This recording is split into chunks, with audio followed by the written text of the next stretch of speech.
Hello and welcome back to New Paradigm Healing. This series focuses on Ayahuasca Assisted Therapy. Our intention is to educate, inform, and support the conscious and responsible use of ayahuasca in the Western context. If you want to know more about Ayahuasca Assisted Therapy and our upcoming trainings and workshops, sign up for our mailing list to be the first one to know about the latest news at avatarhealingarts.com. So welcome back to everybody.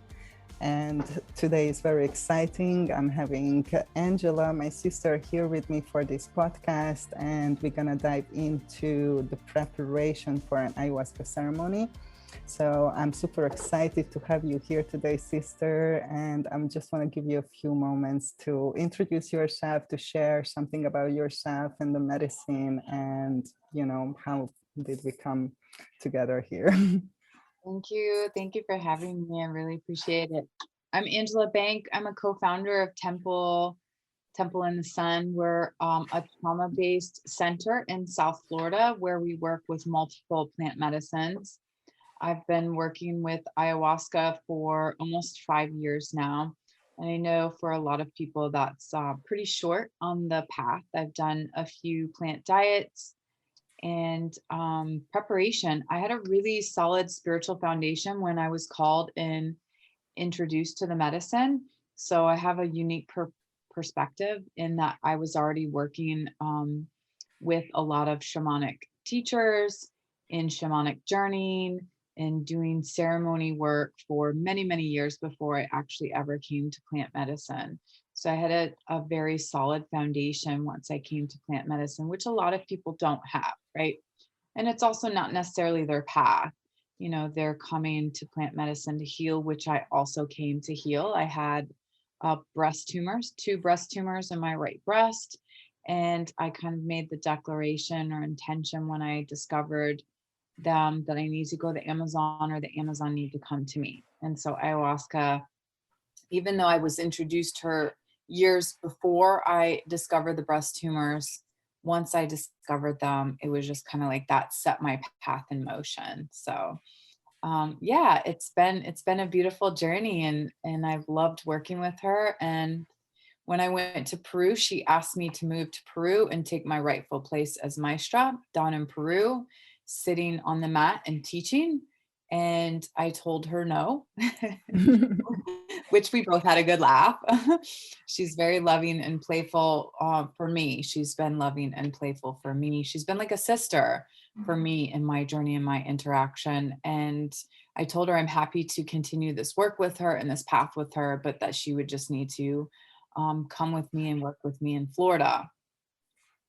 And lo and behold, we were just recently gifted an ayahuasca plant for our property. Yeah, she's probably about 4 years old, maybe.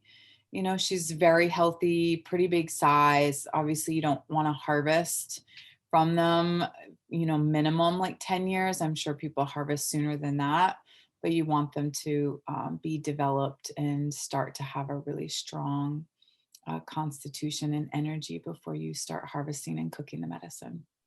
Totally. Yeah. Thank you for sharing, sister. Would you like to share a little bit more about your healing and how the medicine helped you to heal? What was that? Because you said that you had a path before, a spiritual path, and you had tools and practices, and then you had this physical condition, this tumor. So what would you say was that extra that the medicine added to that path that you already have been walking before, and how are you now physically speaking, in terms of the tumor? Yeah, so I drank the medicine and my tumors were removed instantly. So 100%, I actually already had that belief before I ever came to the medicine. I knew in the core of my soul and being that instant healing is possible. And I've healed myself of many things, but I've obviously not anything like that. She had me put my hand on my boob and the tumor shot out of my body because everything's energy. I also take full responsibility that I manifested them in as instant as I healed them, which most people struggle with, right? Their basis of their beliefs. So what ayahuasca has always met me in my state of consciousness and being able to expand it a little bit more than like being in the dense victim energies, which we all have, because that's a part of separation consciousness. That's just a part of the human experience, to separate from source, and helping me remember, right? To me, she's helping us remember, and each of us have a different journey on what that looks like, what your path of remembering looks like. You know, did you do a lot of work in your previous lifetimes that your level of remembering? For me, I came into this life, I didn't forget. And I tell people, like, I would commune with water when I was 8. Water would teach me. I had many, many lives that I would do meditations in my earlies, like in 20, I'd be able to do meditations and see all the faces of the people that I've been in other lives, all the faces of my ancestors. And I never needed medicine to see that. But obviously, medicine, it's like a key to a door. If you have doors that are shut, it's going to help you open so you can see better, so you can remember the truth better. I feel like all medicines are working towards the same cause now, regardless on, and just speaking from non-synthetic based or plant-based. So I'm not speaking out of that realm. That's not my area of expertise, but plant-based, I believe they're all working, all earth medicines, animal, plants, are all working for the same good, which is just for us to unite and remember in consciousness that we're all connected, and that we're also in our all connectedness made to be our own unique blueprint of the way that we're designed to be.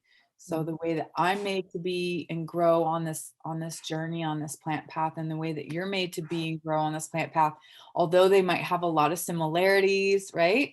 We're totally different. And the way that we came to this work is likely totally different.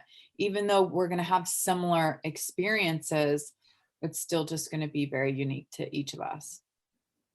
Thank you. Yes, I so resonate with what you were saying about your healing process, how the medicine kind of expanded your awareness, your consciousness, so you could see the roots of, you know, why you were creating that in the first place, and then make conscious choice just to let go.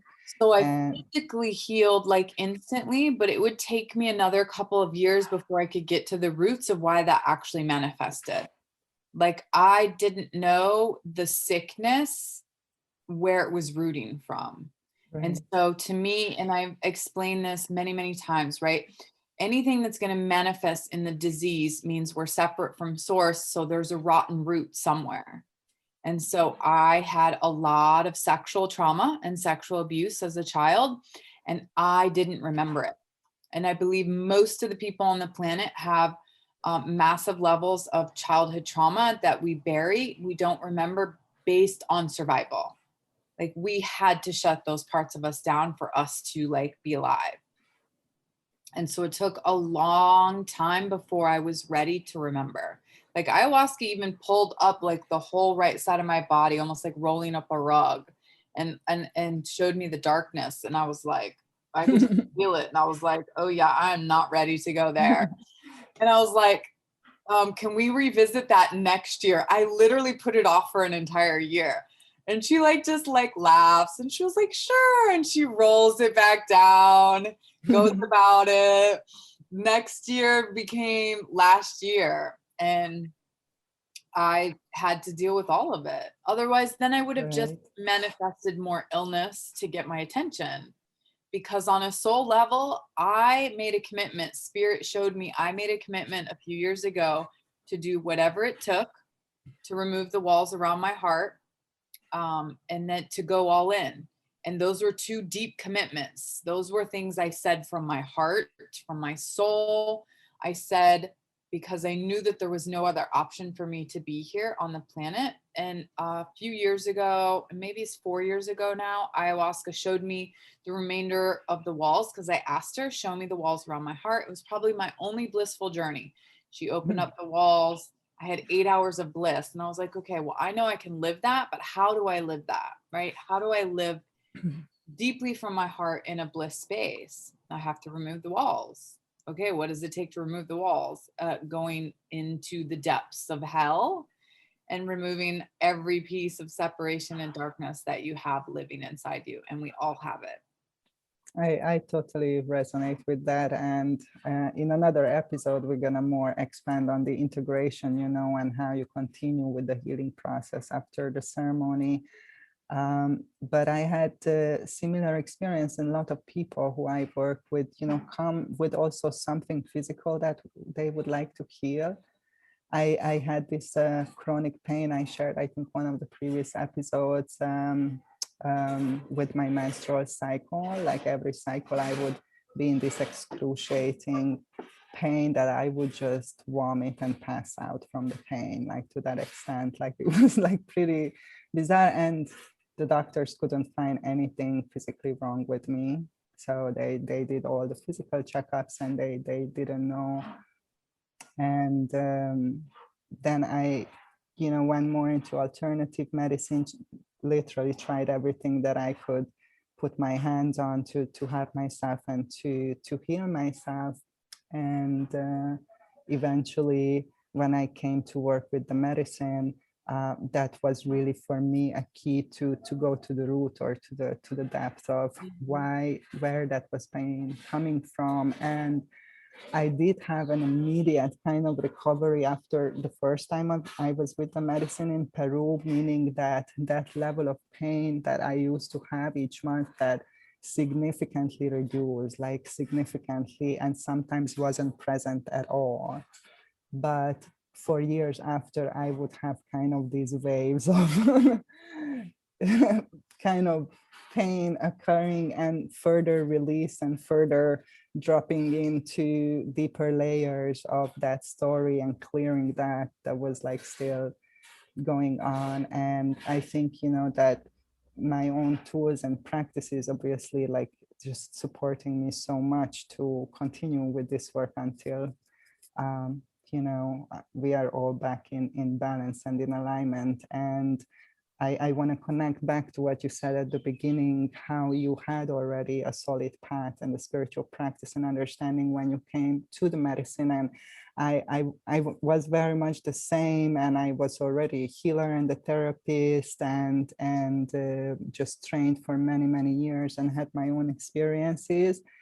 And a lot of people, I work with a lot of people who are also first timer with the medicine. And I don't, I never worked with anybody who didn't have any previous I don't think you're ready. So what is kind of your perspective on this, in terms of when are you kind of not ready per se, but well equipped, even to consider that, okay, this might be, an appropriate step for me. Yeah, so a lot of people talk about the ayahuasca call, like she calls you. And I definitely feel like that's true. Obviously, with pop culture, ayahuasca's in TV shows, radio, books, songs. She's everywhere now. She's global. She's just about in every country. So she's definitely left the jungle for a reason. And she's everywhere. There's medicine circles, whether they're underground or above ground, in just about every country on every continent, whether it's legal or not.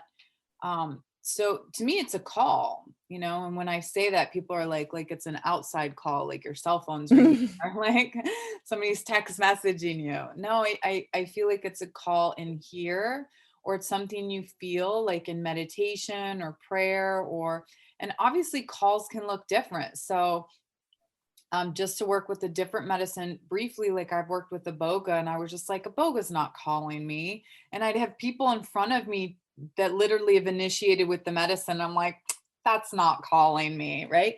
So calls actually can come in different forms. Literally, somebody can be in front of you sharing their life-changing experience, and that might be what's next on your path. And it's the universe giving you an invitation.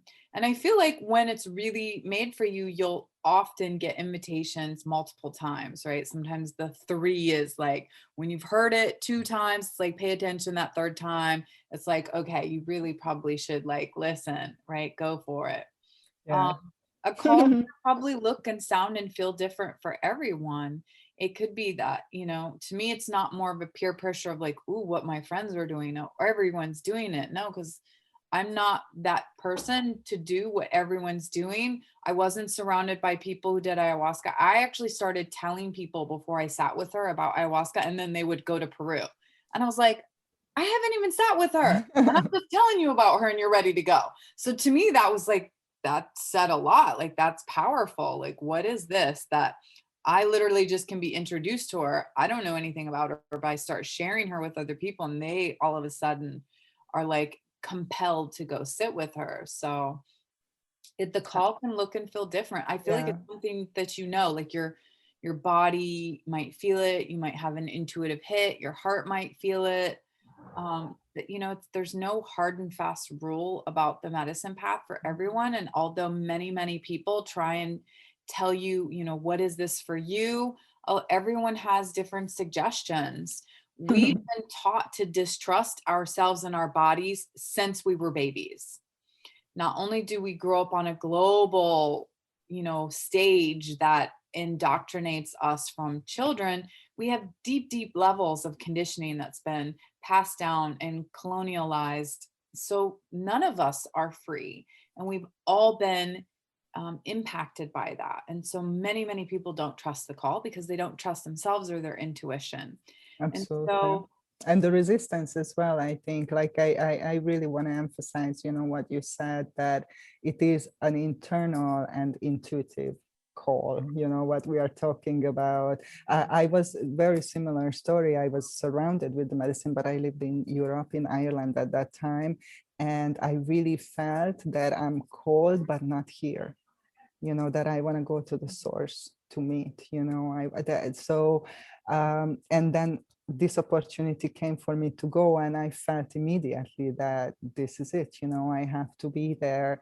And I think, maybe what could be helpful for people, that if you are somebody who is not really connected with that intuition or not trusting that, you could ask, the universe or whatever you believe in, some higher power, and say, show me signs, guiding signs. Is this for me? Is this a good moment? And then just be present and open to notice that, because you're gonna get those ones. I had a friend who did this, and literally it was like, I don't know, shall I go and do this? And then like 2 hours later, a snake fell on her head from a tree, which is kind of, some people believe the snake is associated with the medicine and the feminine. So he interpreted it, that, okay, I think that's a clear sign. So whatever could be a sign. And a client of mine, I remember this was interesting too. She was not 100% sure. She was feeling cold, but still had a lot of fear around it. So I just said, it's okay. Whenever it's time, it's going to be perfect timing, and just ask the universe, to guide you. And eventually she went to see her psychiatrist who were describing her medication, and the psychiatrist told her that if you ever come across with the ayahuasca, I recommend you take it. Like a psychiatrist, like a medical doctor. So we are not saying names here, but that's funny.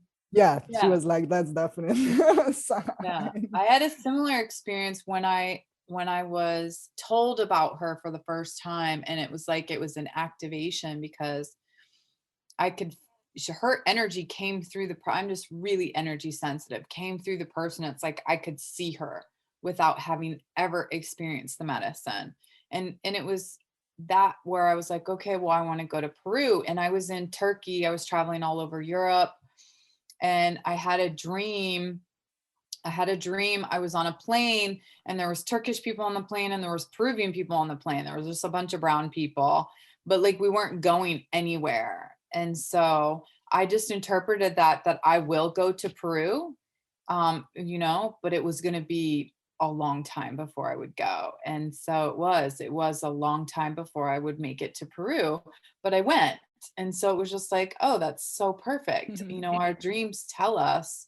It's just, can we Absolutely. interpret the We are message? always surrounded by signs, and guidance is always available. But as you said, we are conditioned to rely on logic and the mind, and therefore a lot of people disregard or not even notice. So I Yeah. think that's definitely a good pointer to get more in touch with that if you are considering this path. Okay, so let's say that somebody get a clear calling and they interpreted it and they decided that, okay, I'm ready.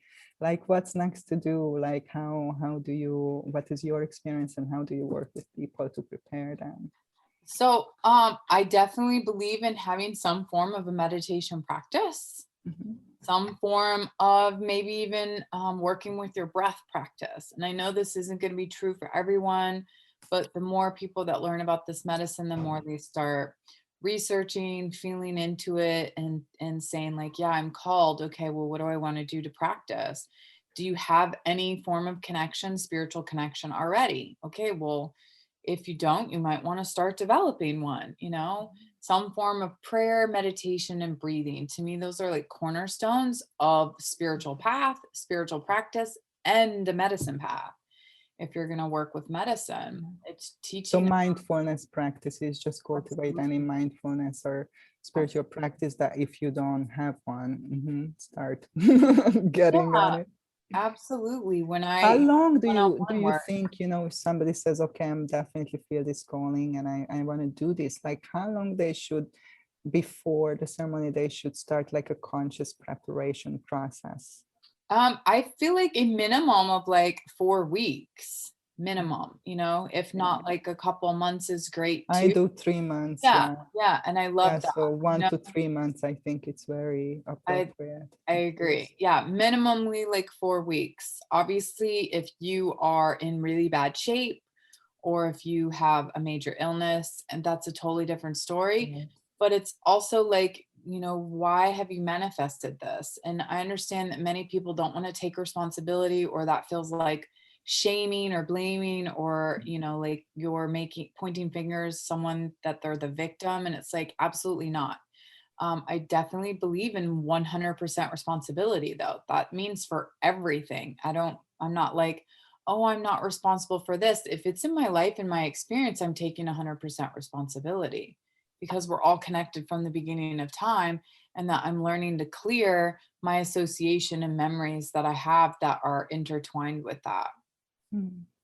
So when you prepare personally for a ceremony, like what is your kind of practice, if you want to share, that you always kind of do?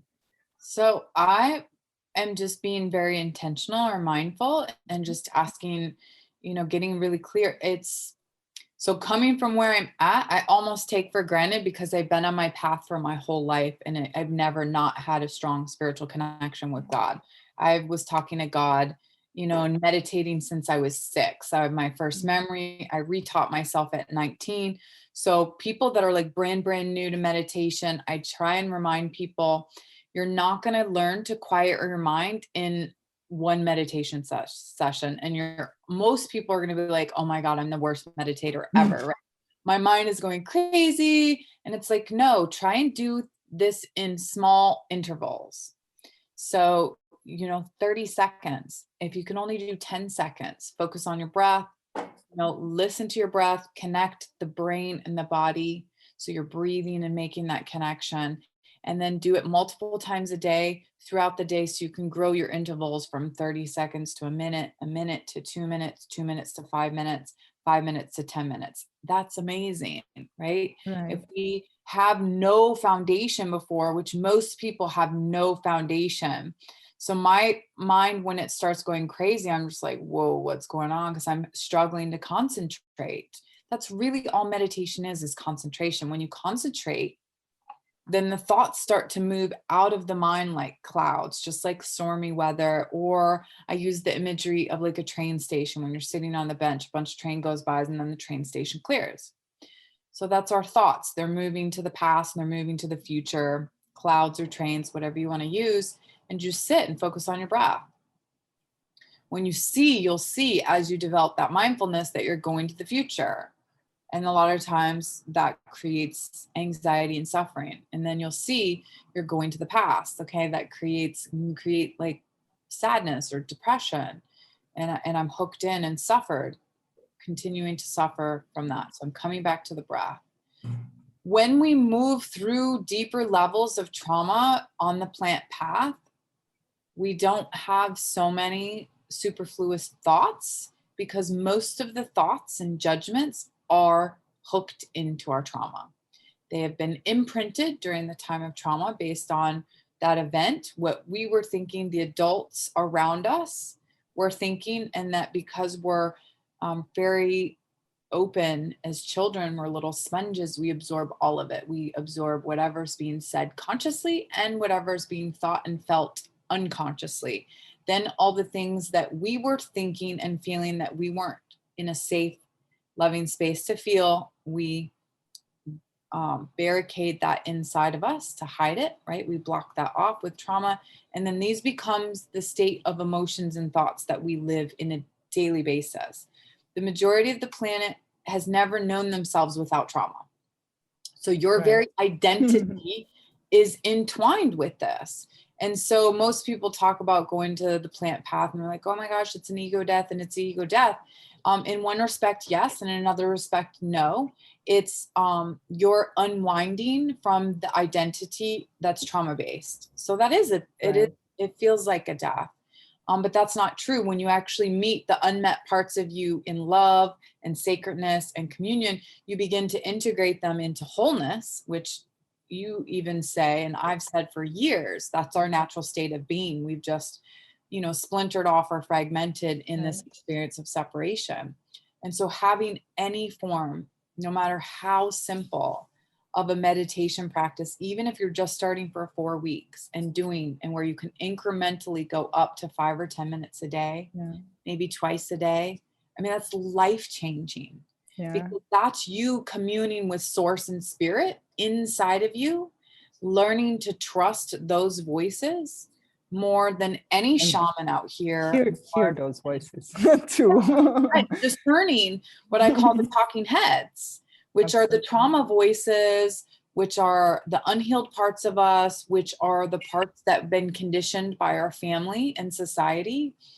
And we can root those out with loving kindness.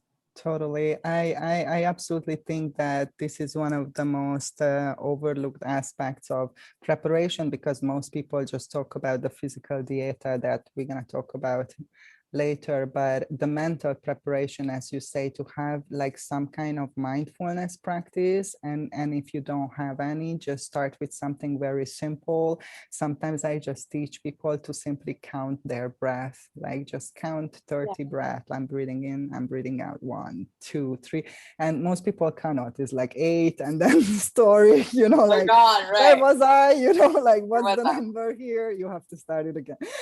So anyways, so it is a practice, but why we are recommending this and emphasizing it so much is to create some kind of quietness in your head, in your mind, so you can be more clear and more relaxed in your mind and more intentional also heading into your journey, and to really, as you said, you are very clear and intentional. Like I personally, I write a prayer, like I write down, this is why I'm here for, this is what my heart is saying, and it's literally a personal prayer for each time. And I when I work with people, I ask them to do this, after the preparation process. So do you do anything like this, writing things down, or just really clarifying it in your mind? And do you recommend this to people to have like a clear intention as much as possible? As much as possible. I tell people that your conscious mind is going to be like the gatekeeper.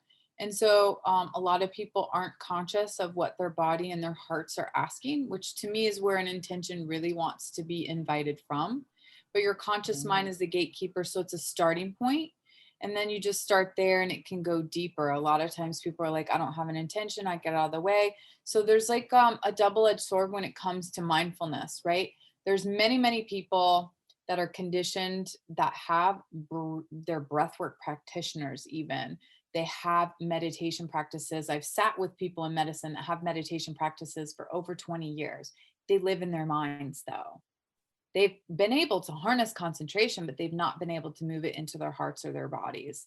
And they still struggle with taking down the walls. And so it's really, really important to say no amount of medicine takes down your walls, your trauma walls. That's between you and source, and also feeling safe enough inside yourself to do that. And so most people don't know how to cultivate inner safety.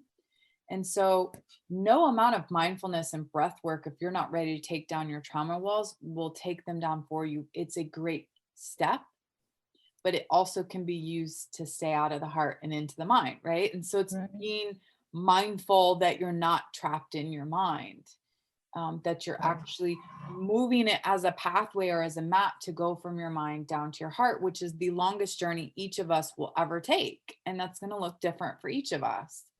Right. Yeah, I really agree that a lot of people are pretty surface with their intentions of either they don't have a clear intention, or they like, oh, I just want to heal or be happy, or something more general. So in my program, in the 3 months of preparation, actually, they have one-on-one sessions when there is a little bit of therapy happening to help them with compassionate inquiry to create more awareness. Why I want to do this? What is that? Is really, that I want to change? What is that thing that I want to change? So, and also I find when people commit, when they hear that calling and they say yes to this journey, I feel the medicine is already working with Absolutely. them, even, in that preparation. And I say this to people. So emotions come up, things come up, like fears come up. You are heading into the unknown. So we'll take those sessions, to have, like I do have people through this to give them more just clarity and confidence before. So do you recommend that people have sessions with a guide or a therapist before, and help them to process a little bit mentally, emotionally what comes up, before they go into the ceremony? Absolutely. Yeah, if they're not familiar, as soon as you make the commitment, whether you paid the deposit or you just know on a soul level you're committed, that literally is an invitation to have the stuff that's in your subconscious start to unearth, and Totally. and to have things in your life be triggered. And so if you don't know this, you're like, oh my God, what's happening? Like left and right? You're like, that's a part of ceremony. Ceremonies before, during, after, like it is an entire like container. And most people, oh my gosh, we've had someone try and come to ceremony, they got into a car accident. I mean, the level of resistance that people will manifest to not come here. Oh my gosh, I have the sniffles, especially with COVID. Like, I can't come. And it's like, okay, whatever you want to do to get in your own way to not change your life is absolutely going to come. These are defense mechanisms that have been put in place inside you to keep you safe, because there's terrified parts of you that haven't been revealed. But Absolutely. I heard Teal Swan say, and I love that she said this. She said, it's not that we're afraid of the unknown, because the unknown, we don't know it. So there's nothing to be afraid of. We actually take our identifying of what the unknown is going to be. So our inner expectations, which normally comes from the past, and we throw it into the unknown, and then we're terrified. Right. The unknown is it makes a lot of sense. Right. So it's like you're actually afraid of what the unknown might be, and versus it being the unknown. Like if we meet the unknown from a place of safety, love, and connection, because to me that's the universe, and that's the place that God holds us. And to me, God is the unknown. Then I'm safe in that place. But when I take my trauma based from the past and throw it into the unknown, that's terrifying. Absolutely. And that's, to me, where most people psychologically, unconsciously are afraid of the unknown. Most of what we're experiencing in life, because it takes an incredible amount of power to be 100% conscious 100% of the day. It just doesn't happen. You'd burn up so much, you'd be exhausting, right? Unless you're just meditating in a cave and you're a monk like 24 hours a day. And even then, I would say like they're not 100% conscious.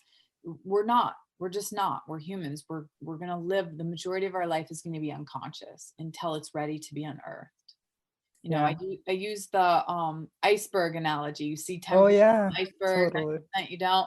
Well, the 90% is the currents that are driving your life. That's steering your ship. But ceremony is about unearthing that so you can change the direction of your life, which is the vibration and energy that you hold and how that directs the currents. Yes.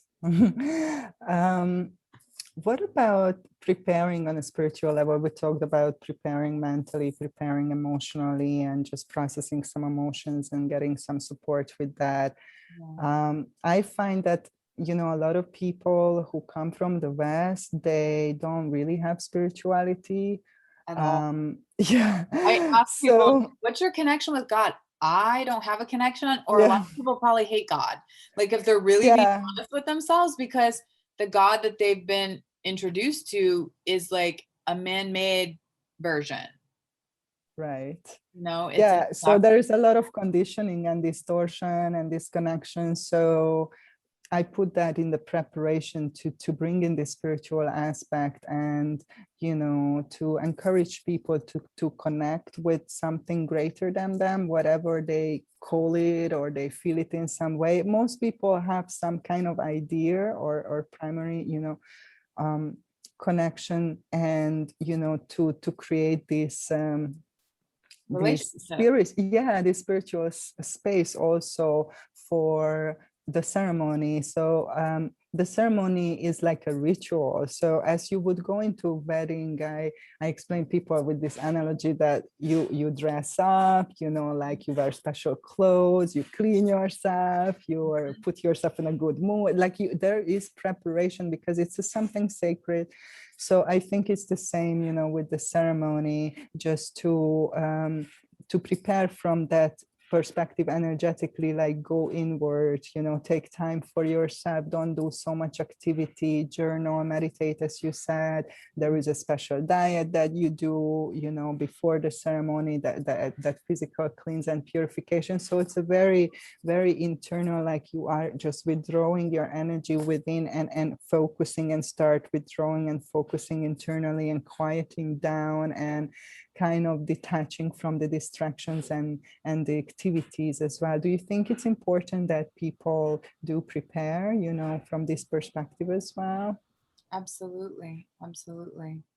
Um, when I talk to people or have sessions with people and I'm like, what's your relationship with spirit? Like, start discovering that. Like, you don't need medicine to discover that. Like, you can start exploring that on your own. Like, you can, you know, be guided. What is an ascended master or an angel or, um, um, you know, a deity that you want to have a relationship with? It's about building a relationship. It's the many faces of God, you know, universe, source, the beloved, the divine, whatever you want to call that's going to give you that heart connection.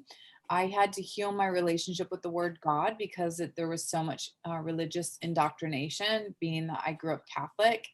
And I had a priest tell me when I was going through communion, because we had to confess something that I'd never told anyone, because I was like, I'm 8, I don't have any sin. I never did anything to have sins. I just remember thinking, like, this is such a bunch of bullshit. And so I told him, he was like, well, just tell me something you've never told anyone else. And I was like, well, I can speak to spirits. And he was like, you're a devil worshiper if you speak to spirits. And I Wow. mean, I just remember having the fear of God put in me from a man that had no connection probably with God ever. And I had one since I was a child, that I could see and speak to spirits. It took a long time to unravel from that.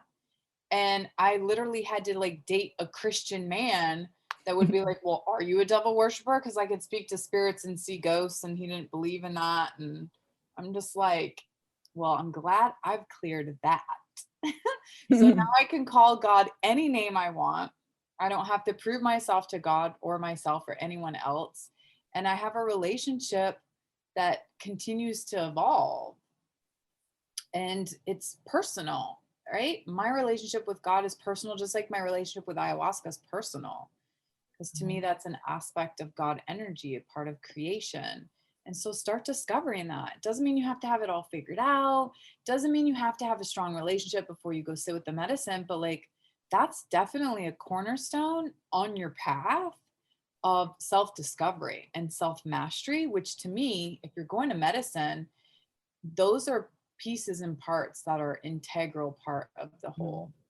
It's very, very Absolutely. important. Thank you for pointing that out. And yeah, just to summarize a little bit about what we talked, the important points of preparation. It's not just a physical diet. I think that's the least part of it, that you are on 1 week before the ceremony normally, or 2 weeks, depending on this restricted diet that you can Google, by the way. So we're not gonna talk about it today so much, but more like the mental, emotional, spiritual aspects of this preparation and making this commitment and making it real. You made a choice. You made a commitment to a path, not to the medicine or to an event, but to something that you really, really want to do. And it's kind of, I feel like, honoring yourself and your choice and yourself in that journey. And I just want to say that I feel that you get out what you put in. So if you go in without any of this, it's going to be a very different experience. I'm not saying it's not going to be perfect, in a bigger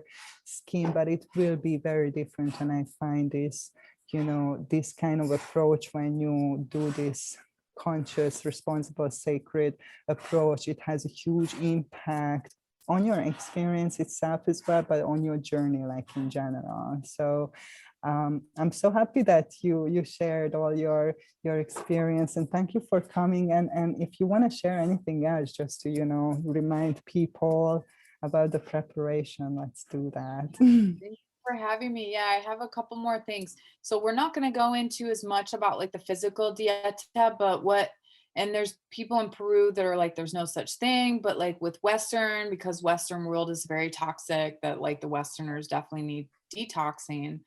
It's really what I've learned about food and energy my whole life. I've been able to change the energy or the molecular structure of an apple. Like just by holding and praying with the apple, it changes the energy. Jesus talks about this. I'm sure Buddha talks about this. Most masters talk about this because we're energy beings. And so your energy carries a frequency. They talk about this too when I was doing dietas. Pray over the food. Any food that you're consuming, when you pray over it, you're automatically changing the frequency. And so most adults, most of the time, and this is not all, are eating mindlessly, and most are eating their feelings because we're in a world that doesn't give us permission to feel. And once I started realizing how much I was eating my feelings before I actually started doing the plant diets, and it was really just to be more conscious about what I'm consuming. And that's the same, right? What are you consuming mentally? What are you consuming emotionally? And we actually normally put that onto our food. And so the diet isn't necessarily for you to be healthy or vegan or vegetarian or whatever that is. It's to help you be conscious about what you're putting and bringing in on all levels. And so I just wanted to add that most of us are eating our feelings because we're in a world that doesn't feel safe to feel. And we can only feel safe from the inside out. And then we create a new world. And so when we begin to relearn our connection and relationship with food, we move out of judgment, which is a huge barrier to moving deeper into the heart and the embodiment process with the medicine, is just, from love, compassion, gratitude, not from a place of that I have to be grateful, but from a place that feels enriching and loving and appreciative from the heart. Yeah, totally. It's a great opportunity also to heal our relationship with our body, and food as a reflection of nurturing our physical body and that nourishment. And I think a lot of people can relate to that. I wanted to also point out that if you are somebody who has specific medical conditions or are on medication, or you have chronic disease, there's definitely, you should talk to a person who is an experienced guide, facilitator, and personally consult on your unique requirements. So what we were talking about today is like more general, and it's more for people who are relatively healthy. But definitely if you have a specific scenario, like there is more preparation needed, and somebody who's professional and who can guide you and help you to assess what you need to do. Maybe you need to wean some medication off and so on and so forth.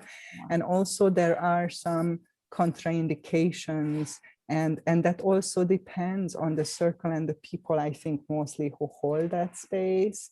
You know, and some people say, okay, if you have mental illness, you know, I'm not going to take you into the circle. And I heard other people who don't have this criteria. So I think it can be different, but there can be contraindications, and in some cases people can be advised maybe to do other type of healing work before, or work with other plants, you know, to kind of prepare.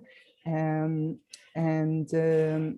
yeah, the individual guidance and the personal support, that you know somebody who is an experienced guide. I don't want to say doctor or therapist, because it doesn't matter what the paper the person has. What matters that person been through this many times and can hold space and guide others. And I'm not a doctor, so when I have people with medical issues, like I have a doctor who is also part of the circle, and you know, they're gonna consult with the doctor as well. Absolutely. I love the maps.org. They have a lot of really great information on their website that talks about Awesome. I believe contraindications and you know, prescription medications and that kind of stuff. But yeah, that's a really good point. Yeah, maps.org, right? Some good information there. Is there anything you would like to share, sister? Some offerings that you might have right now for people? So I work one-on-one with people. I typically work anywhere from 3 to 6 months with people one-on-one, doing one-on-one coaching if they're wanting to do deep dive work. I do a lot of inner child work. We work locally. We do ceremonies locally at Temple in the Sun. So feel free. You can always find me on social media under Angela. My last name is B as in boy, E-N-C-K. You can always send me an email at just angelabank, B-E-N-C-K @gmail.com. My website's the same, my first and last name.com. So I'm available on most outlets. You can reach out if you have any questions, comments. We're doing a goddess circle at the end of the month. And we specifically focus on childhood trauma. And so we do really, really sacred, safe work in our container, people that have traumas. And so that's pretty much our specialty. And that's where we're setting ourselves apart, where we're not just any type of medicine community. We're working with specific people, and we're also starting to tell people if we feel like they're not a vibrational match with us, because there's many people that say they want to do inner work and then their energy says something different, which is okay. There's nothing wrong with that. It just means they might not be a fit for us, or they might not be ready. And that can look different for everyone. Yeah. Thank you for your service, sister, and your offerings. And I'm going to include all the links when we post the podcast, so that people can connect with you and reach out to you if they resonate with your offerings. You can learn more about the integration process in my book, Heart Medicine, Ayahuasca Assisted Therapy and the Integration Process. It's on Amazon, or from my website, avatarhealingarts.com. And 2 weeks, I think I'm putting out, like, it's a 7-week online workshop. It's going to be about emotional release. So it's going to be focusing especially on how to process difficult emotions like anger, fear, grief, you know, that we would normally suppress, and to learn tools and to learn how to express these emotions in a healthy way. So if you want to let go of some heavy emotions, tune into that. I'm going to also share the link and put it out there. And thank you for listening, and leave us your comments, and you're going to see us back with Angela. Thank you, sister. I'm so honored to share this space. Thank you for all who listened. Yeah, lots of love to everybody, wherever you are. Love you. The earth right now, big hug and oceans of love. Thank you.